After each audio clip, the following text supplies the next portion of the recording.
This, my friends, is the JLAB Epic Air Sport Active Noise Cancellation True Wireless Workout Focus Earbud. If you're a gym rat or enjoy doing vigorous activities while listening to, I don't know, Butter by BTS,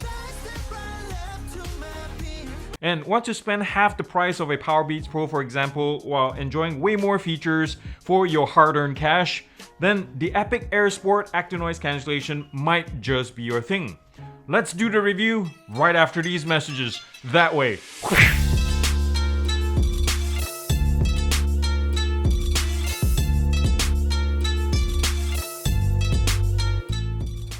So $99 retail nabs you this Epic Sport Air Exercise earbuds that come only in black. But guess what? The Powerbeats Pro on the other side of the coin costs twice as much, but does not have active noise cancellation, wireless charging, or app customization that this JLAB offers. Now, the Epic Sport Air also has pass-through mode, IP66 dust water resistance, and we have Bluetooth 5.0 on board with AAC and SBC support. There's a low latency mode designed for gaming as well as movie watching. And not to mention mono mode is also here too, especially when you pair it with the wear detection sensors on board. That means you can use these buds individually outside of the case, because usually buds without wear detection sensors, you have to put one of the buds back in the case, so you're kind of relying on that.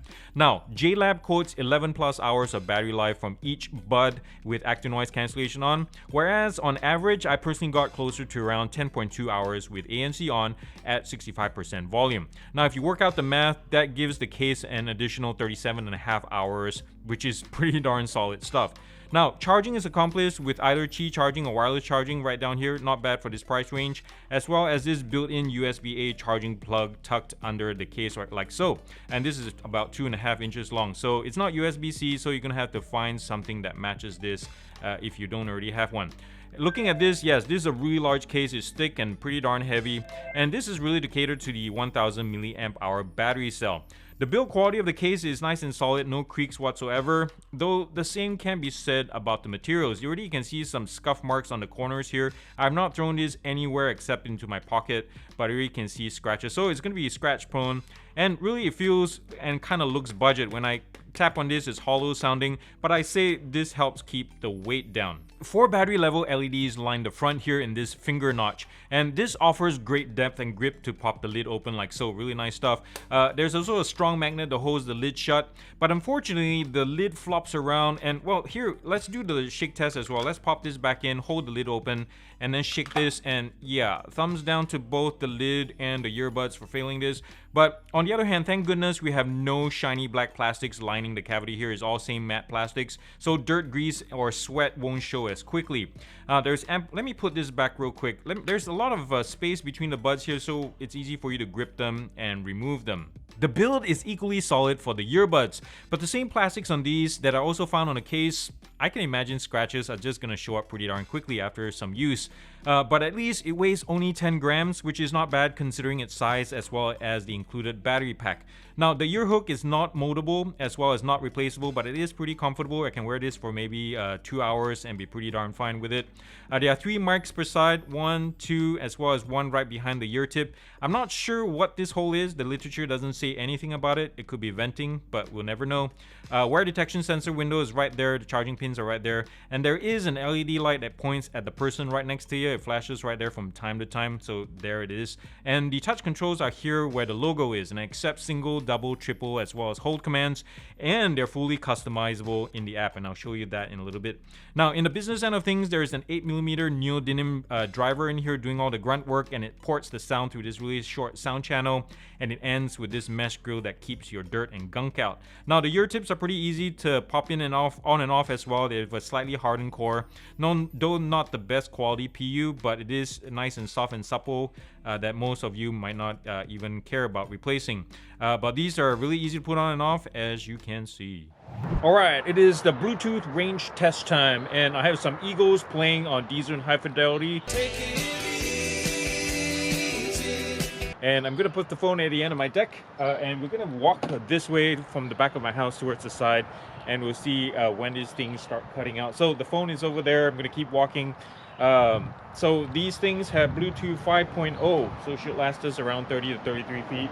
Pardon the messy deck right there. It's kayaking season.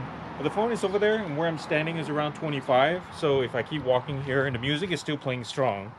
So, oh, we just got a cutout, which is right on cue. So that's good. Right with specs. So I'm gonna keep walking until we get a disconnect tone.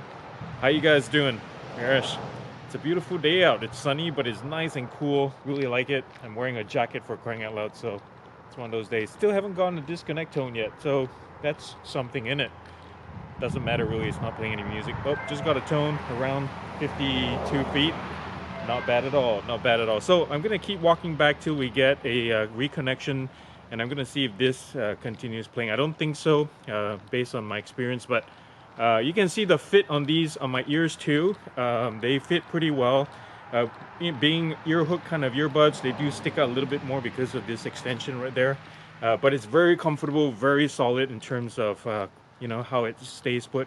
Bluetooth connected, battery full, but music doesn't continue. So I'm just gonna double tap and then we'll play and music resumes.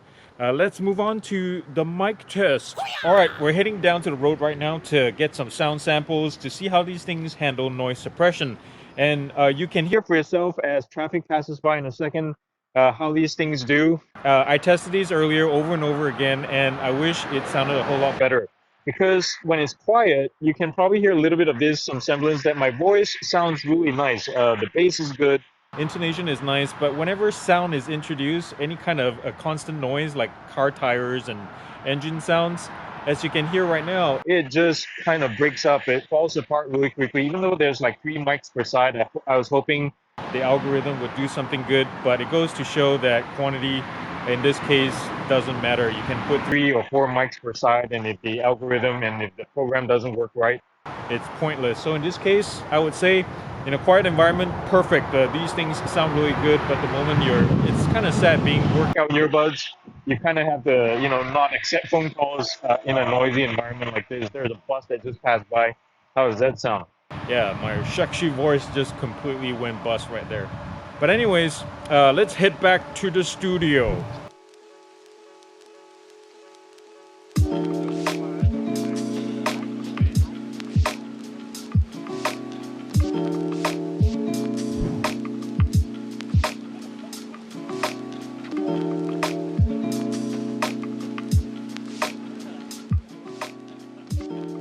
So it's true that if you just go by the IP water resistance rating alone, many regular earbuds nowadays are ideal for working out. You can get them sweaty, you can shower with some of them in fact.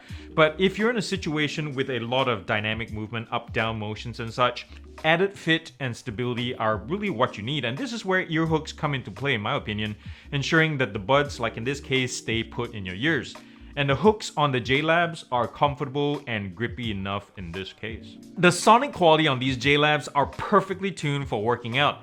It's definitely not an audiophile listening experience if that's what you're looking for. Now, the caveat to getting the most out of these though is you have to set the volume 75% or higher. Otherwise, you'll be struggling to listen or struggling to hear any kind of dynamism from the drivers. At this volume and above, there's plenty of bass kick and there's also strength in the mids. The highs do struggle a little bit. They're not as bright, but still very acceptable to listen to. So when I first launched the companion app, I was like, I'm gonna be knocking points off of this thing. It's plain Jane looking, it's boring. Look at it, I mean, it's not the prettiest, but as I started using it, I was surprised by how simple yet comprehensive it is. Because get this, you have a 10-band equalizer, 10-band! Even a Sony only has 5, and the best one I've seen is 7 from Soundcore. And you have presets and all that. And also kudos to the straightforward touch control customization screen. You know exactly what you're changing, so bravo JLAB, nice and simple, but very solid. Alright, now for the negatives. And for the first one, I have 2 words. Disconnection issues. And if you have to know, JLAB since the beginning of time has struggled with this identical problem. In fact, a model I owned back in 2014 did the same thing. The left side constantly drop out. And the forums and on Reddit and everything are filled with the same complaints with the connection drops and signal loss issues. And it's no different this time around. During my test time with the Epic Air, I probably saw this phenomenon once every 2 to 3 hours, which is very concerning. And I'm starting to wonder though if this is not really an issue, but a standard JLAB feature.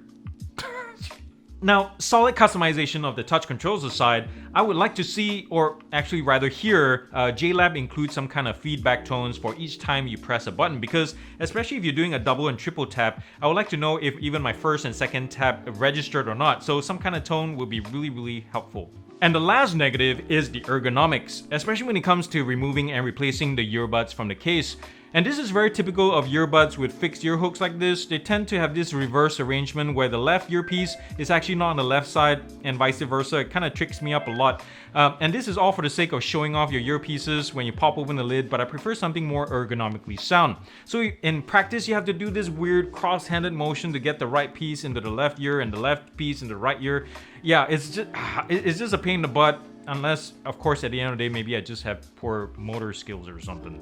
So here are my final thoughts. The JLAB Epic Air Sport is an all-rounded feature-packed workout earbud. It's not the best, but rather decidedly more middle of the pack if I were to rank this.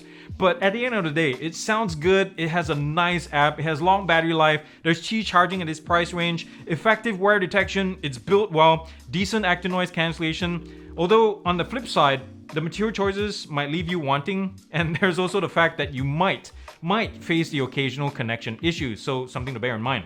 I have links down below if you'd like to check it out. But with all that said, I'm giving the JLAB Epic Air Sport a GearUP score of 8.2 out of 10.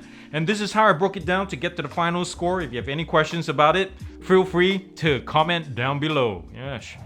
And there you have it, guys. Thank you so much for watching this episode. And I have more videos coming next week, by the way. So it'll be awesome to see you there. Remember to subscribe if you enjoyed it and turn on the bell notification icon while you're there to get notified of the latest videos. And if you can, patronize my Patreon page if you want to financially support GearUP, because honestly, running this channel ain't cheap. And also thumbs up if you like this video, that's super important, and comment nicely down below. And thumbs down. Thumbs down to superfluous jobs at the Olympics. Like this lady, for example, what is she doing? Like the swimmer's about to launch and she's pointing in the direction that they're supposed to go. Like, that way, ladies, that way, because the other way is dry land. Yeah, I'm not sure why she's there. But anyways, that's all I got. Thank you so much for watching again, and I hope to see you guys next week. I love y'all so much. And remember to show your love too to somebody in need in this world, because it really needs it right now. And it starts with you guys. God bless and take care of yourselves. Adios.